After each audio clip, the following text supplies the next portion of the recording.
Good afternoon, everybody. I'm the Universe. This is the Potmen Chronicles. Today I have Philthy Eradik. What's up, man? How you doing, brother? Pretty good, pretty good. It's good to have you on the show. So now we get to know like a little bit about you. What started the name? Like, how did that come to fruition? You know, like. I knew you guys were gonna ask. It's pretty fucking gross, actually. Like me and my crew have always been a bunch of kind of dirtbag kids, and that's kind of how it kind of started. But really, we always used to hang out in my garage, and I have a pool table out there, and we'd bring the turntables out there, and we just fucking jam. And then there was this one corner of the garage that everybody would like always be hawking up big gnarly loogies in and shit. In the garage? We're all out there smoking and being fucking gross. And literally it grew, and we started feeding it and shit. And we would be like, here, like, have some Cheerios, pile of filth, you know, and we'd give it shots of whiskey and stuff, and be like, oh, you look like you're thirsty there, pile of filth, you know. And it was the filthy, and we were always being filthy, and it just kind of all grew out of that. We're like, you are gross. Like, I love it. The faces. And that's fucking how that all kind of started there. And then, like, after that, I don't know, like I went to, like, alternative high school and stuff, right? Mm-hmm. And so we were all kind of a band of misfits. You know, it's all the kids that don't get along everywhere else, right? The 90s kids are usually the abandoned misfits, like 80s and 90s. Yeah, and so, like, as a group like that, that's, like, the whole connotation of, like, the filthy city was, like, yeah, we were, like, the dirtbag, like, little degenerate bastards of the fucking city, and, like, and this is our underground, you know, this is our underground scene, right? Like, that's how we kind of looked at it. So, I see. Yeah. And, yeah, that's been fucking 14 years since we 14 years. Holy shit. Fucking high school shit, yo. Oh my god, don't make me think back that far. When we came up with all that, and fucking, I've been pushing the shows ever since, right? So, what would you say your expertise, or I guess your favorite kind of music is to play? Fucking right now, neurofunk all the way, heavy banging fucking neurofunk drum and bass. That's the way to go. I mean, I love all drum and bass. I like listen to a lot of other shit too. As far as DJing, I play a lot of glitch and neuro hop and fucking hip hop and stuff like that. Like scratch a lot, you know. But yeah, heavy tech step, neuro funk drum and bass all the way. All you kids out there need to listen to more of that. Go check out Eat Brain. Eat Brain Recordings is the best neuro funk label on the face of the earth. Just want to throw it up there. Shout outs already. Yeah. Early. Oh, I love those guys. I met this guy, Simon Gabal. His production name is Jade. I met him fucking so long ago through MySpace. Really? Called his ass out here. I was the first person to bring him to Canada, so he stayed with me for like 2 weeks. And then the fucking the volcano over Iceland fucking exploded. What? Yeah, and the flights were grounded. I don't know if you remember when all that happened. And so we got stuck here for another like week and a half before he could finally fly back. And we just became really good buddies. And like since then, he's got his own label and all this shit. It's fucking blows my mind what the guys put together. Yeah, if you need to ash, you can use the book today. Cool. Little book tray. Oh, you'll get to learn about that later. You'll see.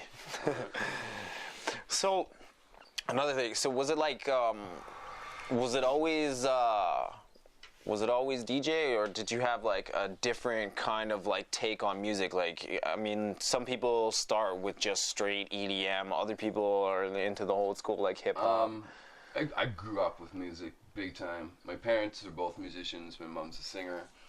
She sings traditional French folk songs and stuff. Whoa! Yeah, she's pretty crazy. Do you speak French? Yeah, speak something crazy.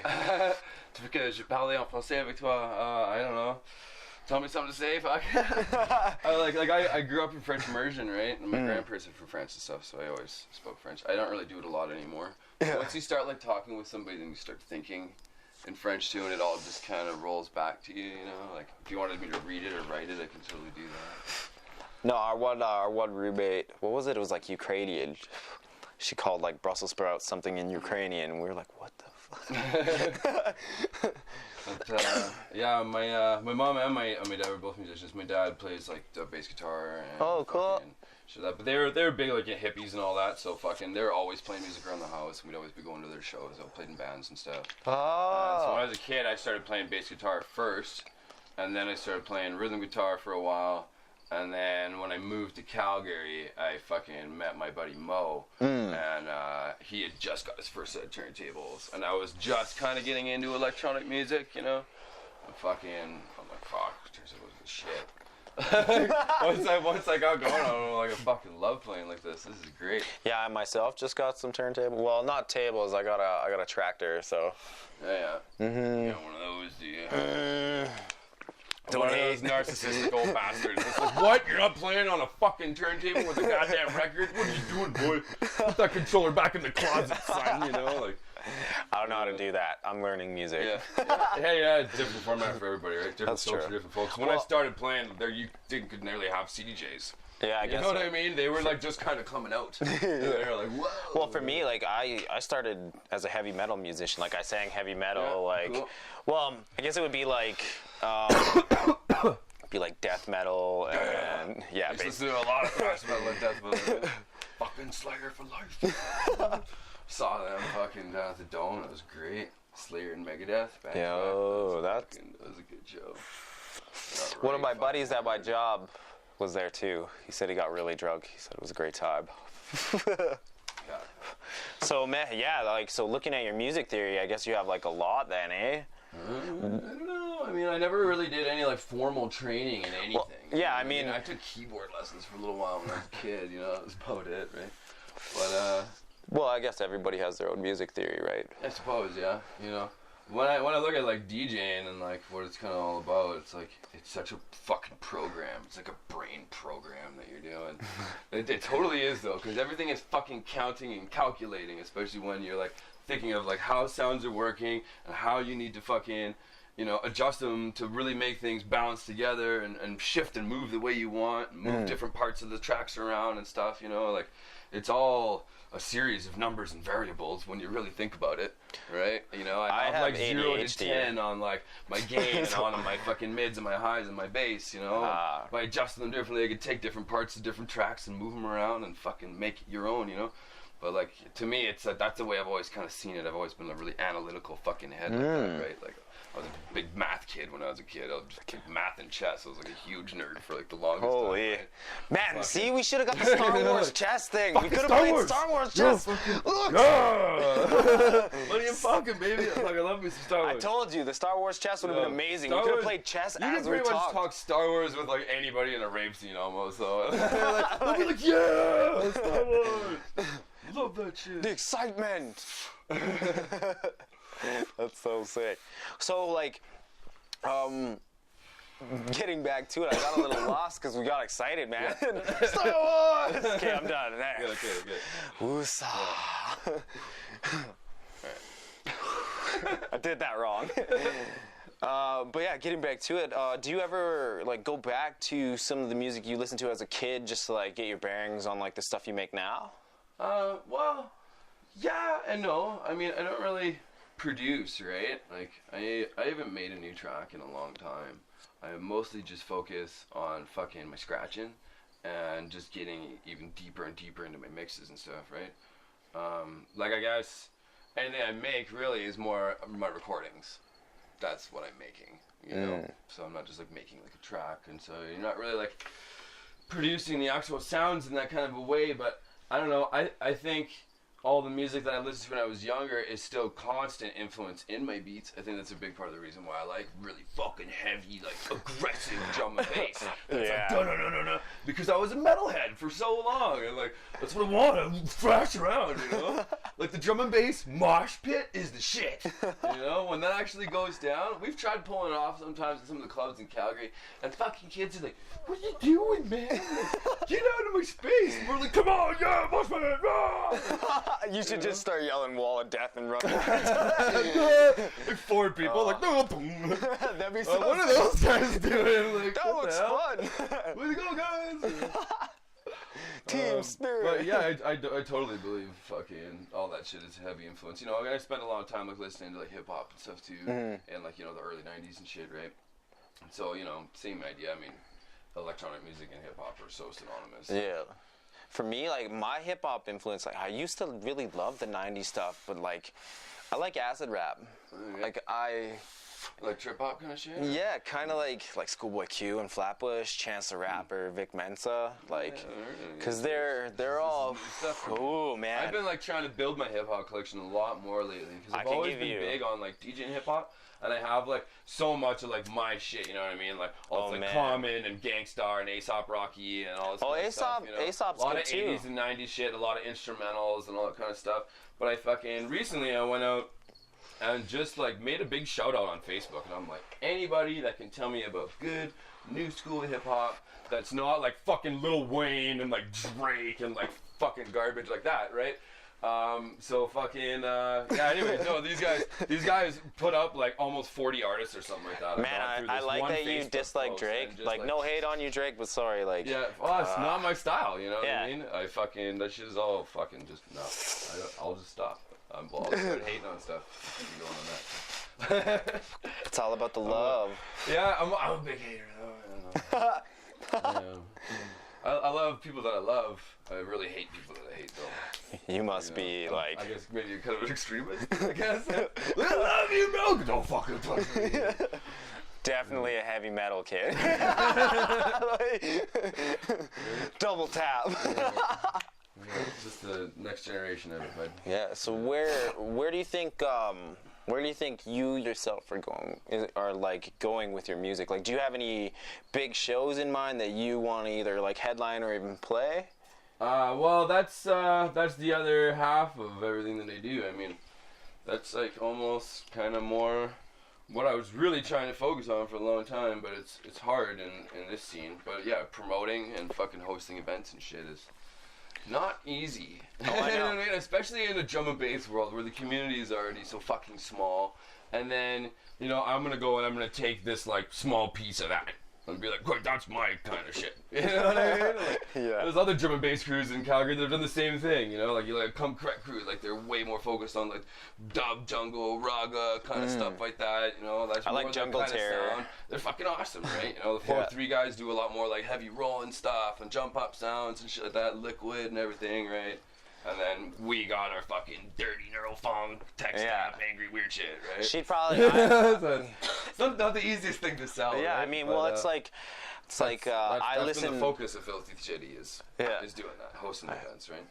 Another thing that we've been trying to do, and it's slowly getting more success, is we had this idea called Audio Empire a long time ago, where it was a whole bunch of crews working together for a common goal, and now it's kind of become more of like a direct event facilitation kind of business. You know what I mean? And so we offer like our DJ rentals and stuff like that to clubs, and you know, lighting and sound systems, all that stuff. But it's like for anything, you know what I mean? Like it's just like a straight service that you can provide for clubs, right? When you're talking about trying to get residencies going and trying to get shows going and stuff like that. You know, you start with something like that where you're like, hey man, yeah, I could totally come in and play your fucking rock music and hip hop and your top 40, whatever the hell you want, you know, for a fee, right? Yeah. And you get that going first, and then you could run the whole night. And you know, because then they'll be hiring you for Saturdays. Then before you know, you're like, oh yeah, so man, I got this headline I want to bring down here. A couple of my buddies that will come play, or like, go down. We'll charge $20. Cool. And then they're just like, oh, okay, well, you're already running the night, so here you go, right? Yeah.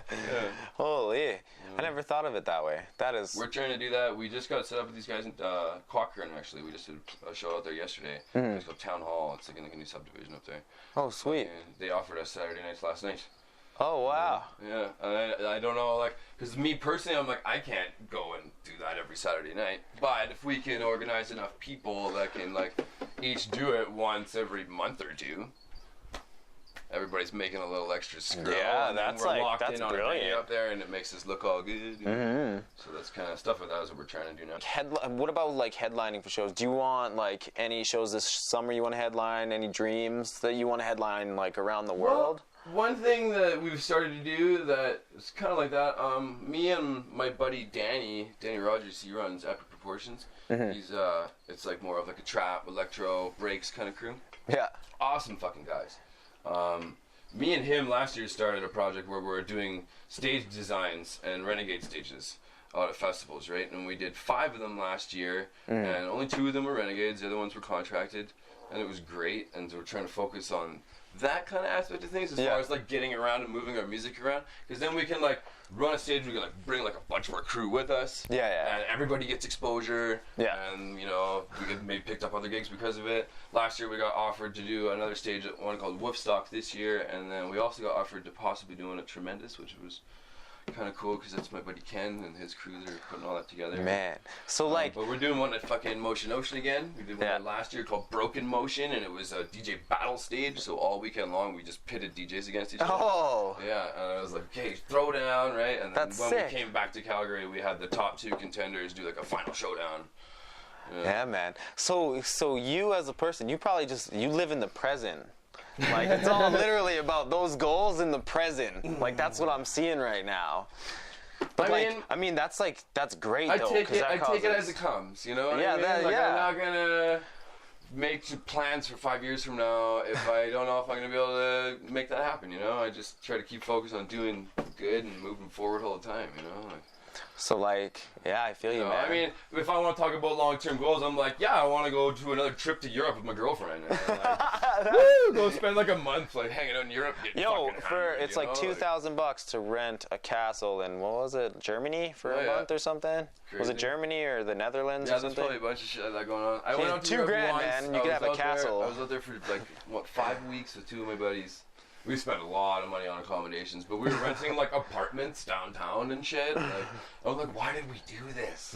We spent like $4,000 in a month just like on our accommodations. Whoa! It was retarded. I'm like, why did we do that? But it was nice. We were always close to some bar or some action or whatever.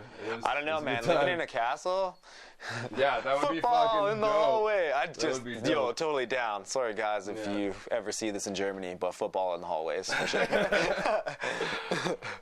Also, man, what about?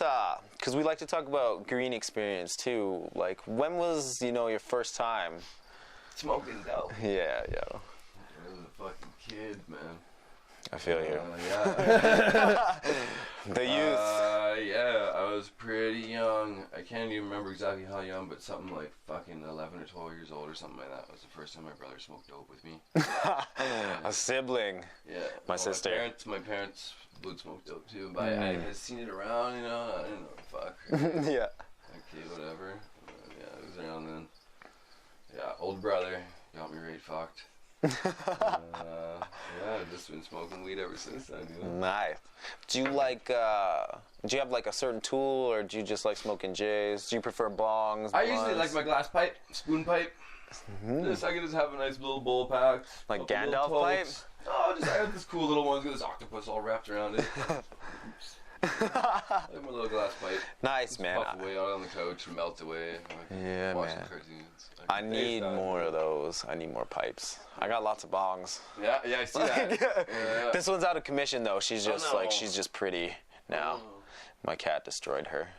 She's dead. Fucking cats. I know. I had a big collection of glass up on my top shelf. I had some like glass bongs like this. No, you didn't. A bunch of cool little pipes. And your cat got up there. Yeah. No. And like smashed my fucking big tall bong. It was called the fire bong. It was all fucking yellow and these flames coming up it. Right, nice glass one.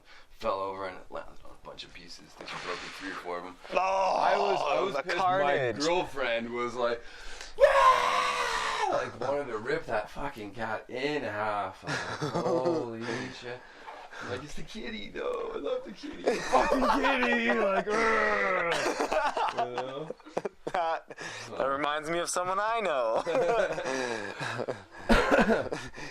It's the kitty though, but I'll hit him if he claws me really hard. Well, coming down to it, man. That's it. Cool. Reaching it. All right, guys. It's nice to have you, but before you leave, you got to pick one of these beautiful bongs. Oh, we got to take another hood run. Oh yeah.